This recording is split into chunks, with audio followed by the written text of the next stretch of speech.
Bueno, hoy vamos con la segunda parte de la historia de la Revolución Islámica de Irán. Esta escena de Persépolis lo refleja claramente, ¿no? Tenido en comisaría. Margie está muy nerviosa. Lleva toda la tarde mareándome con los proletarios, los obreros, la lucha de clases y ese barbudo, ese Che Guevero. El chico que han matado no tenía ni 20 años. Esto acabará mal. En este momento el país es pura mierda. ¡Abajo el Shah! Ya está ¡Abajo otra vez. el Shah! ¡Abajo el Shah!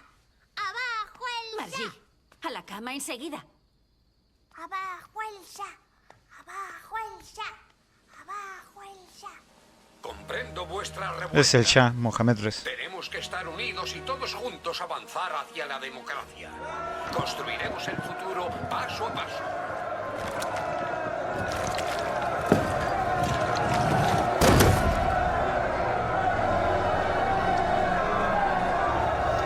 Y recuerda mucho, ¿no? Ese, cómo derriban esa estatua a lo que pasó muchos años más tarde en Irak, cuando derriban las estatuas de Saddam Hussein, la gente creyendo que venía un futuro mejor y, y bueno, el futuro que enfrentó Irak con la intervención norteamericana, pues fue mucho más duro, ¿no? Eh, y está esta otra escena de la misma película. Qué vestido más bonito. Eres una niña preciosa.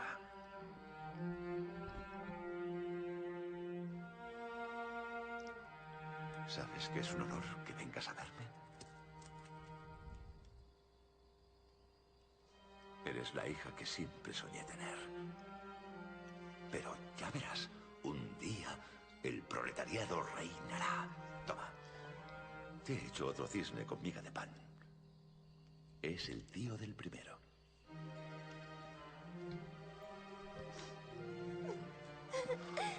No llores, mi vida.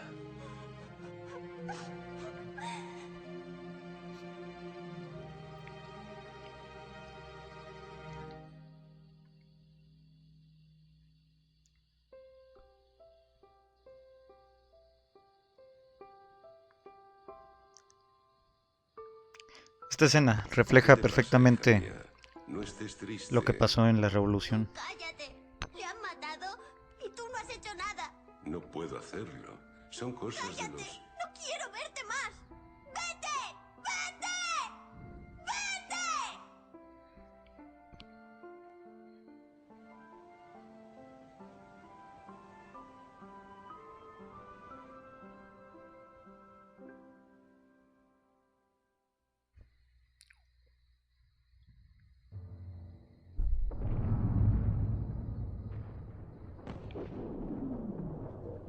Un año después de la revolución, Irak atacó a Irán. Saddam aprovechó la debilidad del país para golpearnos. La revolución y las purgas masivas en el ejército nos habían debilitado terriblemente. En nombre de la lucha contra el enemigo exterior, el Estado iraní exterminó al enemigo interior, es decir, a los antiguos adversarios al régimen del Shah. Las detenciones y las ejecuciones se convirtieron en algo corriente. Todo el mundo tenía miedo. El nuevo gobierno lo aprovechó para instaurar leyes aún más represivas. En 2 años nuestra vida cotidiana cambió de aspecto. Y nosotros también. El contexto es que Saddam Hussein en ese tiempo estaba apoyado por Estados Unidos de América, que le proveía armas a Irak. En ese sentido, pues la Unión Soviética hizo lo mismo con Irán. Enfrentó dos pueblos hermanos, dos pueblos muy similares. Hoy en día una tercera parte de Irak es musulmana chiita. Algo muy parecido a lo que pasó en Corea del Norte con Corea del Sur, que todos eran pues coreanos. Algo similar a lo que pasó en Vietnam entre el norte y el sur, que todos eran vietnamitas.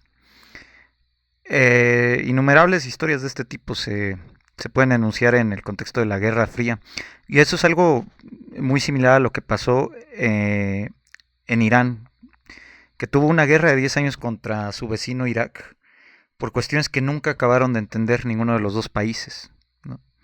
Era un juego de potencias, era un juego en el que ninguno de los dos iba a ganar nada, al punto que después de los 10 años las fronteras entre Irán e Irak no se movieron prácticamente ni un centímetro. Lo que sí se movió pues fue los derechos de las mujeres en Irán, ¿no? Antes de la revolución, pues tenían muchas oportunidades que ahora, con el paso de los años, fueron dejando de tener las mujeres en Irán. Por ejemplo, estas son las mujeres en Irán en los años 70, antes de la revolución islámica. Se estaba occidentalizando bastante el país. Las mujeres ya no tenían que usar el hijab obligatorio. Se empezaban a vestir a la moda occidental, sobre todo francesa. Y participaron en las manifestaciones en contra del hijab en 1979. Esta foto dice: poco después de tomar el poder, el nuevo líder supremo de Irán, el ayatollah Khomeini, decretó que todas las mujeres debían llevar el velo, independientemente de su religión o nacionalidad. El 8 de marzo, el Día de la Mujer, miles de mujeres de todos los ámbitos de la vida salieron a protestar contra la ley.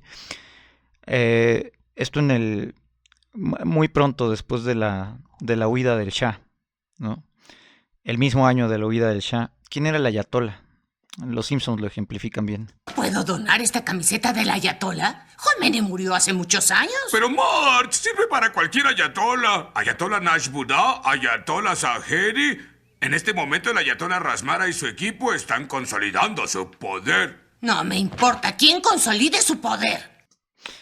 ¿Por qué? Porque el ayatollah Khomeini, el que estaba en ese momento, falleció tiempo después, pero sucedió el liderato supremo de Irán, que se convirtió en una república islámica teocrática, a su sucesor, al actual Ali Khamenei, que es el actual ayatollah, el líder supremo de la República Islámica de Irán. Las mujeres se vieron orilladas a usar otra vez el hijab, a respetar la ley islámica impuesta por la nueva república teocrática, y en esto se transformó Irán, ¿no? Entre todo eso, en 1980 hubo una crisis de rehenes en la embajada norteamericana ahí en Irán. Está por acá.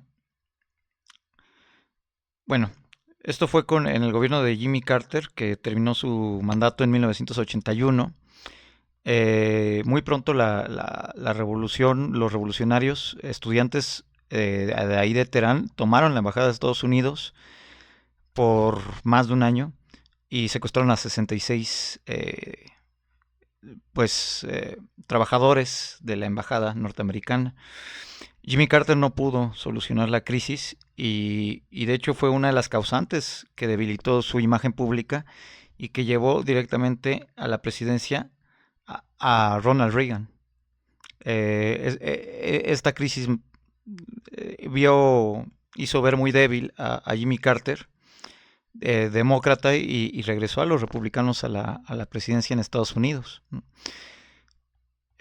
Saben que en Estados Unidos, sabemos que hay un gobierno bipartidista que siempre es republicano, demócrata, por su sistema electoral. No permite, no da lugar a otro tipo de partido en el poder. Y este tipo de acciones pues pueden ser decisivos en las elecciones norteamericanas. Lo fueron para Ronald Reagan, que empezó su mandato en 1981 y que terminó él solucionando la crisis de los rehenes que terminaron volviendo en su mayoría a Washington, Estados Unidos. Por supuesto, Jimmy Carter recibiría por ahí del 2002, algo así, el Premio Nobel de la Paz. No se entiende muy bien por qué, pero básicamente perdió la presidencia en gran parte por la crisis de los rehenes en la embajada estadounidense en Teherán, en la capital de Irán. Y Ronald Reagan tuvo que enfrentar un contexto todavía más complicado, porque en la década de los 80 la Unión Soviética empezó a intervenir en Afganistán ante el temor de que las ideas de la República Islámica se extendieran en toda la región. fue un miedo soviético genuino, porque, bueno, pues los gobiernos teocráticos no eran bien vistos por el régimen soviético. Ocupan Afganistán y Ronald Reagan empieza a financiar entrenamientos de los mujahidines en Pakistán para atacar al gobierno soviético de Afganistán, ¿no? Recordemos que hoy en día todavía Pakistán es una república islámica, ¿no? De hecho, si nosotros vemos los pronunciamientos actuales sobre la crisis que hay ahorita entre Israel, dice: Pakistán, país con arsenal nuclear, apoyará a Irán por todos los medios frente a Israel. Pakistán dice respaldar a Irán por todos los medios. Pakistán apoyará por todos los medios frente a Israel, ¿no? Eso lo veremos en todos los noticieros, en todos los medios de noticias. En este sentido, pues los gobiernos de Irán y Pakistán son afines, repúblicas islámicas, aunque en Pakistán son mayoría sunitas y en Irán mayoría chiitas. Sobre todo Pakistán. Pakistán es una potencia nuclear. Sinceramente no es creíble que, como dicen los medios oficiales, Irán no tenga armas nucleares. Los medios oficiales nos dicen que Irán está suministrándose de enriquecimiento de uranio para tener armas de este tipo. Pero siendo tan cercano a Pakistán, es probable que al menos si no son suyas, pues las tengan a la mano, ¿no? Por medio de Pakistán. En este sentido, después de la resolución de la crisis, en la que esta crisis diplomática en 1980 se da porque el Shah sigue vivo, el Shah sigue rondando por países como México, Estados Unidos, y finalmente acabará en Egipto. Y en 1980 el gobierno de la República Islámica le dice a Estados Unidos: queremos de vuelta al Shah para juzgarlo nosotros, que obviamente pues, lo iban quién sabe qué le hubieran hecho al Shah. Y era una de las peticiones de esta crisis, era una de las cosas que se exigía. El Shah finalmente muere en 1980, esto alivia un poco la tensión. Hasta hoy en día no tienen relaciones diplomáticas Irán y Estados Unidos de América. Y finalmente muere el Shah y se da la resolución a la crisis de los rehenes con ya con Ronald Reagan, con el republicano en el poder, ¿no? El sentimiento antinorteamericano pues nunca desaparecerá porque, como lo comentamos, era un secreto a voces que el gobierno de Saddam Hussein en Irak era apoyado por Estados Unidos de América. Se le ve desde Irán a Israel como un estado satélite de Estados Unidos de América en la región. Y por eso es que hoy en día hay un reloj que se ha colocado en la Plaza Palestina en Teherán, en la capital de Irán, con el tiempo para la destrucción de Israel, ¿no? Aquí lo tenemos.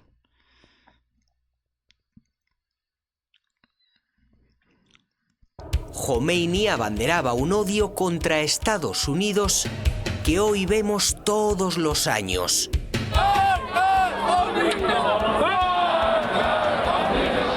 Cuando la multitud se concentra puntualmente frente a la antigua embajada norteamericana para quemar su bandera con mensajes poco pacifistas y conmemorar así este momento. Cuando unos estudiantes iraníes asaltaron esa misma sede diplomática e hicieron rehenes a 66 estadounidenses. Los grupos más radicales que participan en esa revolución ven en la embajada de Estados Unidos un símbolo del imperialismo. Ni siquiera el líder supremo Jomeini estaba al tanto de lo que iban a hacer. Se subió al carro. El secuestro de decenas de estadounidenses terminó durando más de un año. The hostages are in our hands, and we are ready so that in the case of any military intervention, we will destroy them. Y Estados Unidos le impuso a Irán su primer embargo económico. A raíz de aquello se produjo un primer embargo, pero lo más importante o lo más grave de aquel desencuentro es que se rompen las relaciones diplomáticas y hasta hoy la República Islámica de Irán y Estados Unidos no tienen relaciones diplomáticas, lo cual dificulta la comunicación. El régimen iraní hoy propaga el odio a Estados Unidos y a Israel, como si fueran lo mismo.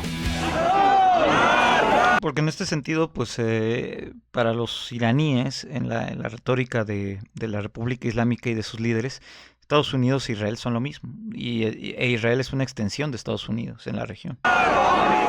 Países contra los que protestan con mucha creatividad, acusándoles de oprimir al pueblo palestino, como un Netanyahu que desangra Gaza, o con una plaza palestina en Teherán, donde han inaugurado este reloj en el que se va descontando el tiempo que queda para la destrucción de Israel. Es un gesto simbólico el instaurar ese reloj.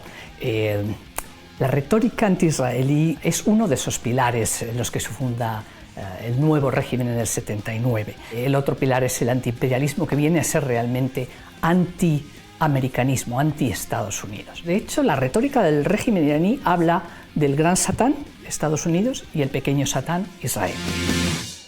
رژیم صهیونیستی زائده‌ای مهلک و ازاره خواهد شد. Con la llegada de Jomeini, la Revolución Islámica entienden que Israel es el principal enemigo de su movimiento en Oriente Próximo, porque es un país que ha sido, digamos, colocado en Oriente Próximo por Occidente en contra de los intereses de la población musulmana y árabe en el territorio, ¿no? Entonces entienden que atacar a Israel es atacar a Occidente y hacen de Israel su principal chivo expiatorio, su principal objetivo. Entonces, en este sentido, pues es una disputa ideológica muy fuerte. Este reloj que está ahí en la Plaza Palestina en Teherán dice que el fin de Israel se espera para 2040, o sea que para 2040 se espera que ya no exista Israel, ¿no? Es fuertísimo porque es como una promesa del régimen, es una promesa directamente del régimen hacia Israel. Y en el caso de que Pakistán, bueno, pues sea de crucial apoyo, nos aseguran que Irán no tiene armas nucleares aún, pero lo que sí sabemos es que Pakistán las tiene, ¿no?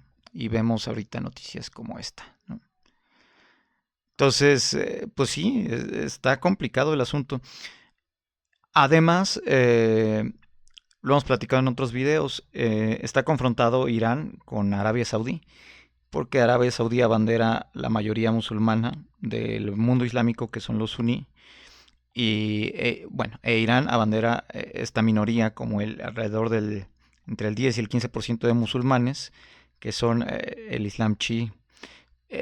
Muchos de estos musulmanes chiitas también están en Irak, ¿no?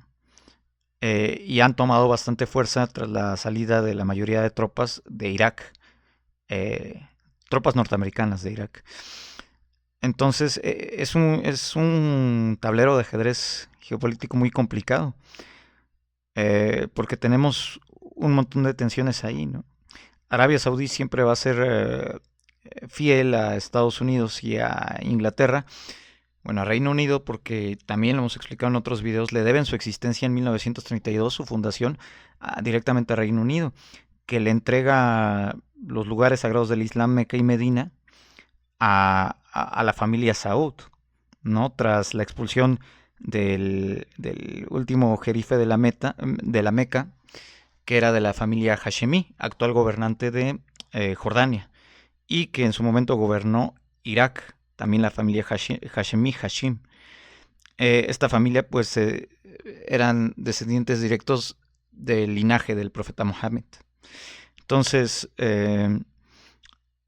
la retórica que entienden los iraníes es que los saudíes son unos usurpadores de los lugares sagrados del Islam, porque usurparon el lugar que le pertenecía a la familia Hashim, a la familia del profeta. Y pues por ello es que dicen los verdaderos herederos del Islam somos los chiitas. Y Arabia Saudí ha sido tan tibio con Israel porque le debe obediencia a su creador, Reino Unido, ¿no? Entonces, bueno, es todo un juego muy complicado. Esas son las consecuencias de la República Islámica de Irán, de la Revolución Islámica, pero también del colonialismo británico en la región. Que el colonialismo británico de la región tiene como consecuencia la creación del Estado de Israel en 1948, la creación del Estado saudí en 1932 y la desestabilización de la región por la expulsión de la familia Hashim de los lugares sagrados del Islam, Meca, Medina. Y además el tercer lugar más sagrado del Islam, Israel, Palestina, donde se encuentra Jerusalén, que es el tercer lugar más sagrado del Islam, ahora está en manos de los judíos, en su mayoría askenazis y sefardíes que gobiernan el territorio ocupado en Israel. Entonces, pues es un conflicto de nunca acabar, porque para Irán, hasta que esta cuenta regresiva no termine,